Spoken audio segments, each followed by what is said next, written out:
Welcome to Books for Success. Today, we're delving into the wisdom within Ready, Fire, Aim by Michael Masterson. Ready, Fire, Aim, 2007, reveals proven business building methods for achieving success fast. It also shows how you can duplicate winning strategies across multiple lucrative ventures so you never have to rely on just one. Learn essential entrepreneurial skills and strategies to vastly improve any business endeavor while positioning yourself to enjoy financial freedom. Who's it for? Experienced and aspiring entrepreneurs, career professionals, people working in sales or marketing. Before we begin, subscribe and ring the bell for notifications if you want to keep receiving the knowledge of book summaries about health, wealth, love, psychology, and much more. Don't be shy about dropping your book suggestions for us to summarize. Also, you can use this video as an audiobook summary. Let's grow and succeed together. What's in it for me? From startup to empire in 4 stages. Want to grow your business fast? This summary breaks down the 4 stages every company goes through, from scrappy startup to corporate giant.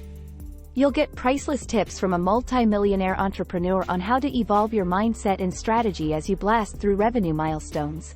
Learn when to fire fast and when to aim carefully. Master the art of rapid innovation to constantly pump out new offerings. Discover how to hire a winning team and develop killer management skills. And get clear on the distinct challenges and opportunities each growth stage brings. Dive in and you'll learn a wealth of practical advice to help you rapidly grow your business. It's like having a master entrepreneur coach you one-on-one.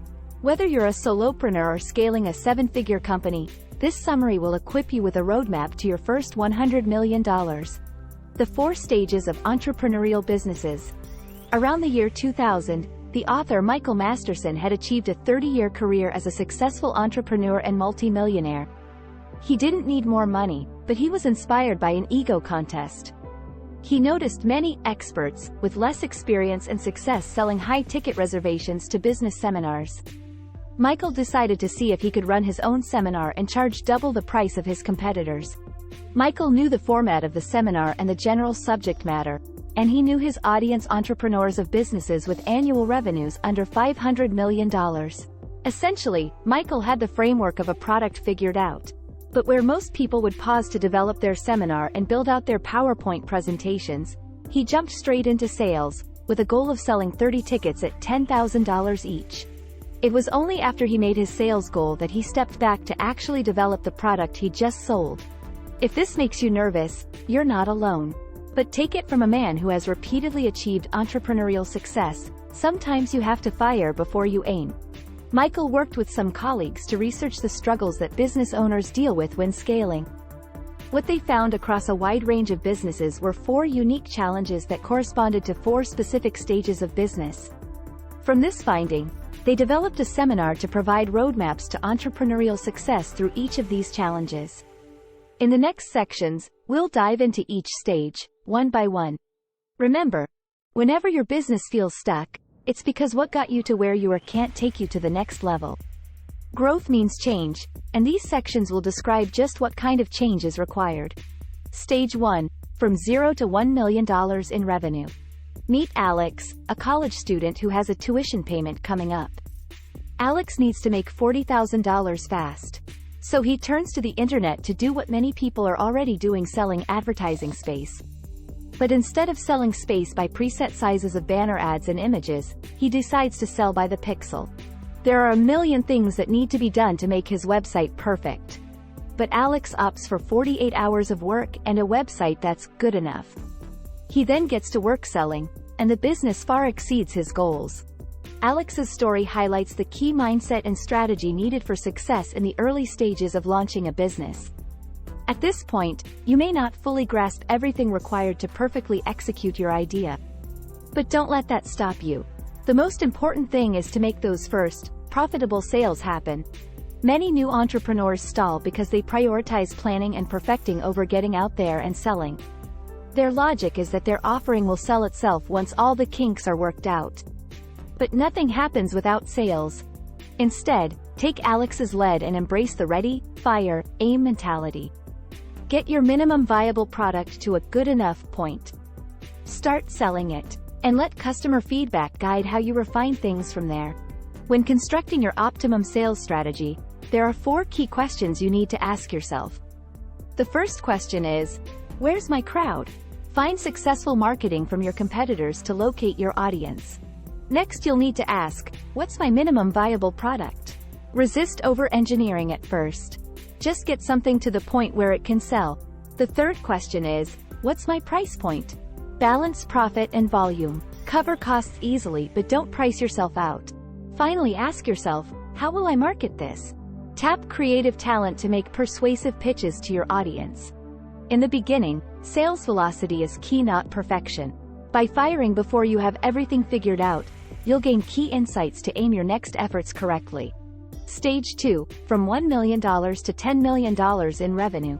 In Stage 1, we focused on selling. Now in Stage 2, it's time to shift gears a bit and focus on quickly creating multiple profitable products. We're talking about getting from $1 million to $10 million in revenue. At this point, you're likely breaking even or possibly losing money. The main challenge here is ramping up cash flow by innovating new offerings at a rapid clip. This stage is all about developing skills around speed and idea generation. One of the most important things you can teach your team is that 80% of growth happens in direct proportion to how fast you innovate. So it's time to evolve that scrappy startup culture into one obsessed with creativity. You'll still be selling and marketing like crazy, but you'll also need to expand your offerings with both front-end and back-end products. This prevents over-reliance on one offering and creates opportunities to maximize revenue per customer. To spur a flow of game-changing ideas, adopt the following 4 best practices for brainstorming. First, you need to limit your group to between 3 and 8 people. Less than 3 and you risk getting stuck. More than 8 and you lose efficiency. Put a time limit and rules of engagement around your brainstorming session to keep everyone focused and on the right track. Secondly, define clear goals up front and create a way to record and store ideas that don't apply to your current goal. Third, nurture creativity and recognize that great ideas can come from anywhere. And fourth, when inspiration strikes, take action within 24 hours by jotting down the idea or drafting some test marketing copy. Otherwise, you risk losing momentum. Now it's time to ready, fire, aim. When evaluating new offerings, run through these ready questions. Is the new offering a good idea?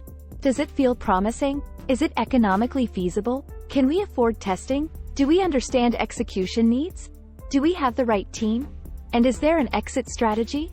If you can answer yes to all these questions, move to the fire phase and launch fast. Don't let perfectionism or procrastination prevent shipping. You can correct your course later. And once you've launched your product, it's time to aim by paying close attention to market response. Calibrate your efforts, double down if traction is strong, or change course if needed.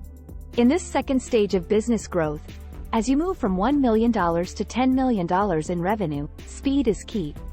Innovate constantly and convert ideas into new offerings at a rapid pace. Act on inspiration quickly, and keep churning out minimum viable products. Stage 2 may last a while as you establish a fertile innovation environment. But the time spent honing creativity muscles will pay off big time. With multiple cash flow offerings, you'll gain stability and optionality, and you'll be preparing yourself for the next stage of growth. Stage 3, from $10 million to $50 million in revenue. The transition from Stage 2 to 3 can feel subtle, but you'll know you're ready for it around the $10 million revenue mark. At this point, processes start breaking and customers may express dissatisfaction, clear signals that it's time to shift from scrappiness to scalability. Stage 3 is all about instilling order amidst the chaos and learning to put robust systems and procedures in place. You're effectively moving from startup mode into becoming a corporate leader. To support expansion, you'll need to establish an additional layer or 2 of management underneath you. Ideally, you'll have been nurturing leaders from your early hires who can now become your executives. Making this transition successfully requires developing 6 key skills.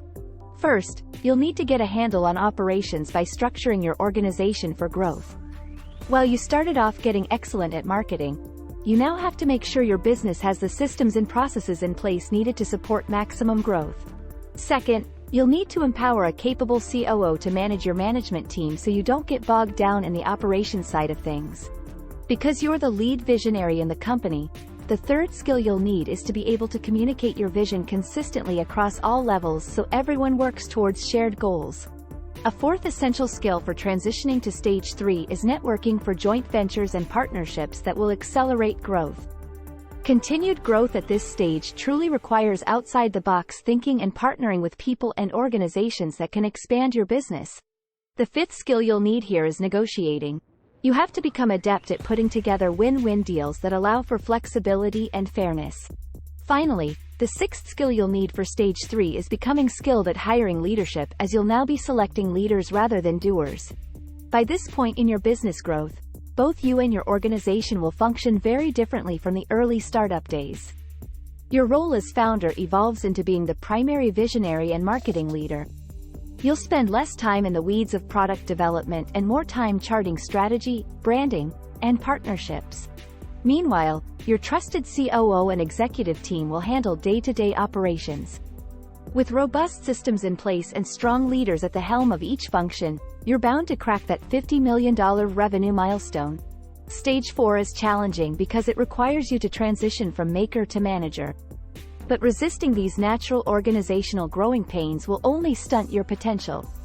By developing key leadership abilities and empowering others, you can evolve from a business starter into an empire builder. Stage 4, from $50 million to $100 million in revenue. Congratulations, you've made it to stage 4. Now the adventure really begins, as you get to chart your own path forward. With revenues slowing or stalling out around the $50 million mark, you have some big choices to make.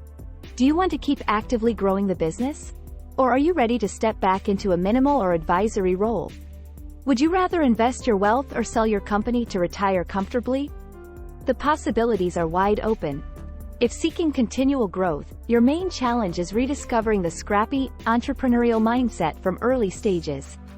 The opportunity lies in guiding your company to run itself smoothly without you. You have 3 solid options for this stage. Option 1 is to sell your business privately. Option 2 is to take your company public. And option 3 is to become chairman of the board.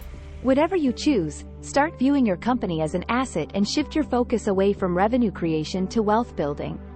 Define the role you want going forward from passive to active involvement. As a primary investor, you can be an advisor to the leadership team. You can help guide investment decisions and make acquisitions to expand the business. You can also take the company public or sell privately for maximum profit. The world is your oyster. During stages 1 to 3, you've ready, fired, and aimed, positioning yourself for total flexibility both in business and life. While few make it this far, choosing the right times to prepare, launch quickly and recalibrate has put this level of success within reach.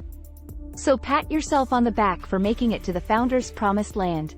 Now the fun really starts as you chart the future of your company while also exploring what kind of lifestyle you want for yourself.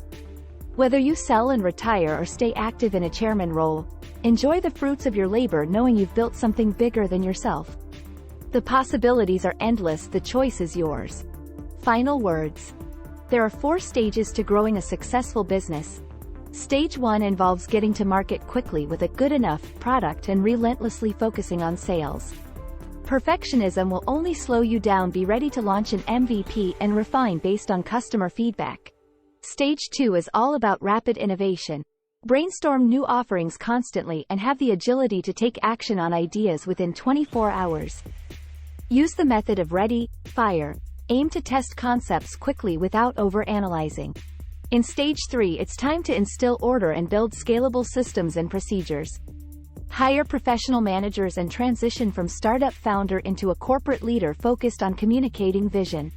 Finally, in stage 4, either actively grow your business further by returning to entrepreneurial roots, take the company public, become chairman of the board, or sell the now valuable asset for maximum wealth.